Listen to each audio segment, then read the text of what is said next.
Case number 2, Jane and Cancer. Asaba and Princess Jinadake. Mammy J. Yes, ma'am. That is a but I don't. You wabba promo my back way. So, Mr. would buy a dent to Ubano and saw Pobuabwa who preco. I see one on a one. Hey, Honey, if you for some was radio. In an hour, what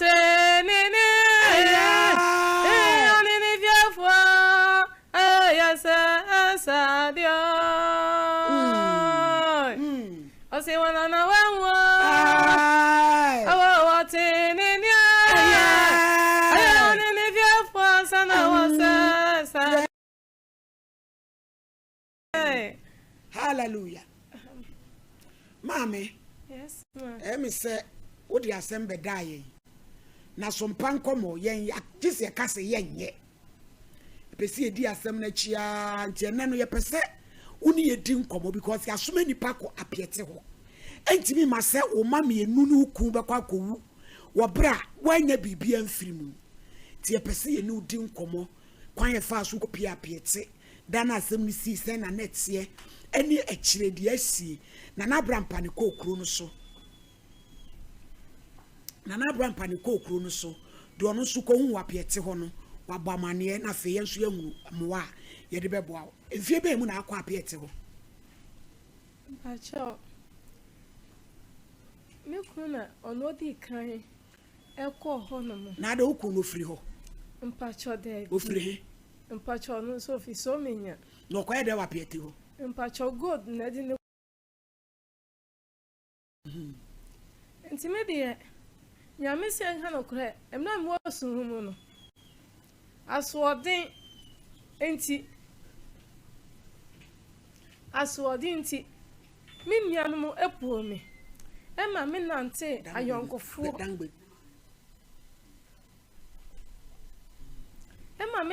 ayonkofo echire enti ba bia anye se me ne nam no ho na me ne nam uko enko he ma ye me kotra shiama ashaman enko ye den ma mpacho mi di ayonkofo echire na wo mfie sen mpacho na fiansa na me wo 20 years ena udi na mfo chi kwa ashaman mpacho okay enti onomo no na mi konya obi a me ne ye dokron adwuma enkra dokron mpacho enti dokron adwuma mu no ena madam fo ba ko a me ni ko school ye fe na asabia okoja ne nan enti an robesefo e wo honom na me che ne CEO me hwe so am enti amezi anka no kona meton ade wo police station fo enimu honom enti police fo me ni wo ye free pa enti ba ko do me che no say ma me je me de me pe coins de akoto nse bia ansa ma ba we do kro na me che nse me de me ni coins no say oboa wo coins o ba gesi we de me hwe na me yi coins enti me odi ne satum na koke ewo enti ana mo no so ne ya che me ade me koye bag na edi beja wo no police ndi ne satum no hu se koke hye mpacha ene obusa wo se den obisa me a me se bag ne nya me de o se eya me de enti bag na si me nchen kwa de police fo bi o ton krado ko amu nyina mu nim ne wo area wo se anya wo de no se ya wo de enti gano ya ne didi mu na gani be pio ho na me se gano o de bag ni be ja oni o se koye ya de me koye ma me konya me so ya don gani ba ya no se bag ni nya ne dia asema me ke prison ya in some prisons nya botere yi afie be mu ni pacho ache sese yi be tun kai yakoro ma me de ya na me se me bo na me lo afi bebre ama jeni eje enkansen won sam stories edo e wo ho maame ma asema me ke me ni bless ena ga ni free toilet buy no se bag ni ya na dia na e wo dia ena police ni kwa ya na e chew ka say nti anu no ya de mekwa ne ya ma me remand 2 years ema mekwa ba ya remand nkwa wo da mu 2 years 2 years ewen in Sawam prisons nti anu mo no emi e bi be jeli me ye jeli me na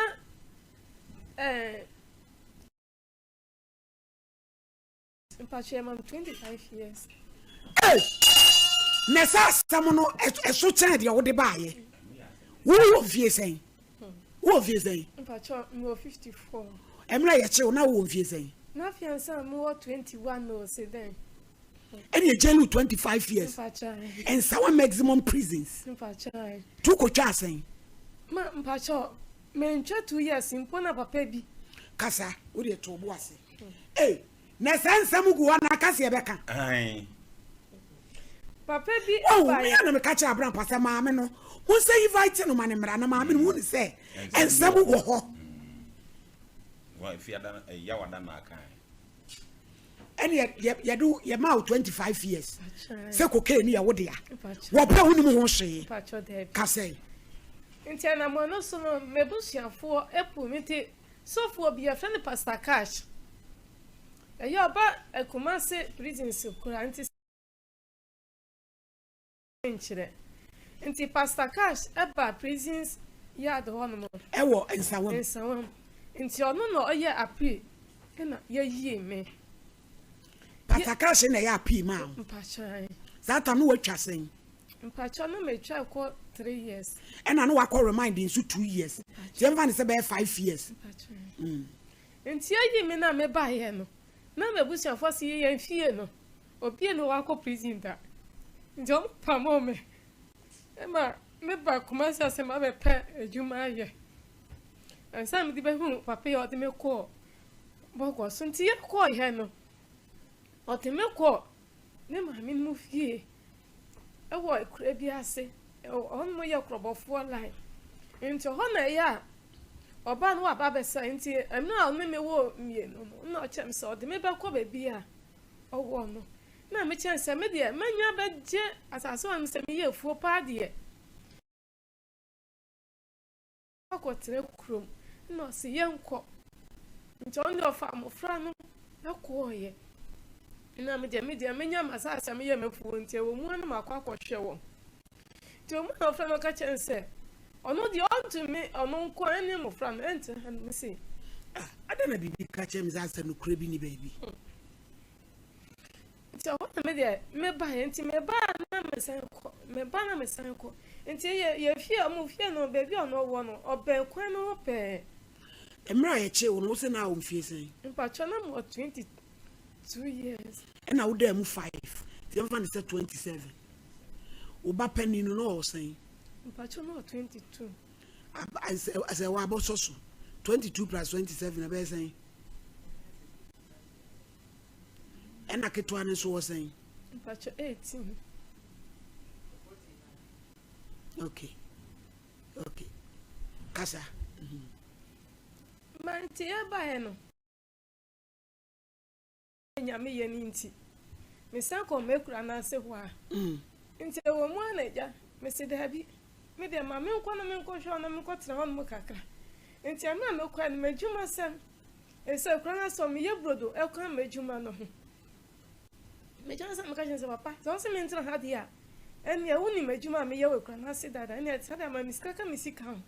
na me so se me ntra ha na me ntra nche na ye fa ye me fa mbo am na ejuma na ye no see you nti me de me ba ye na me se me kwa ko family ama efie kwa na se wono ma ba betra ho no mo ye mfa entwoko ho a fa si ho na ba bia wa lande ho no a prison ho ma prison ho se na brabonti mama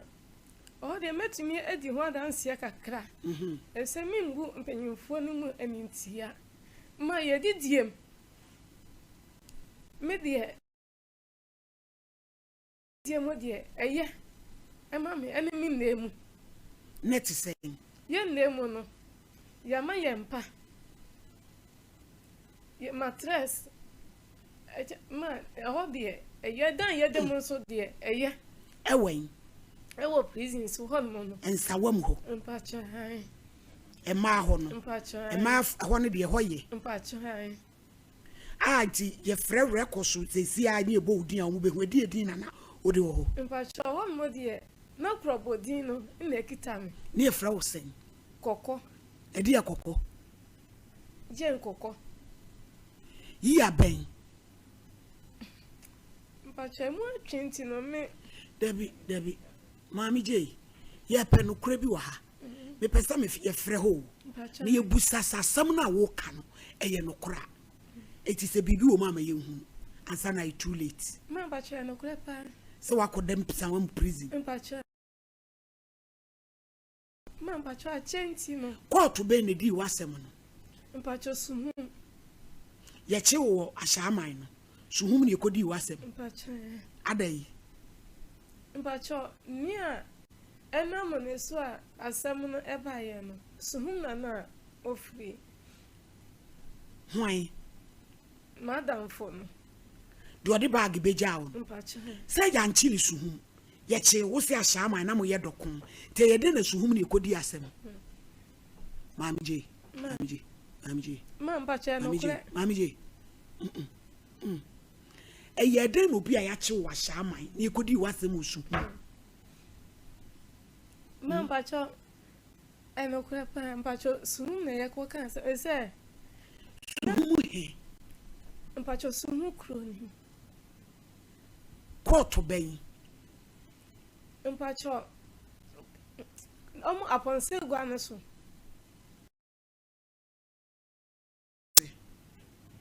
abrapa woni maami nkokasa na muntia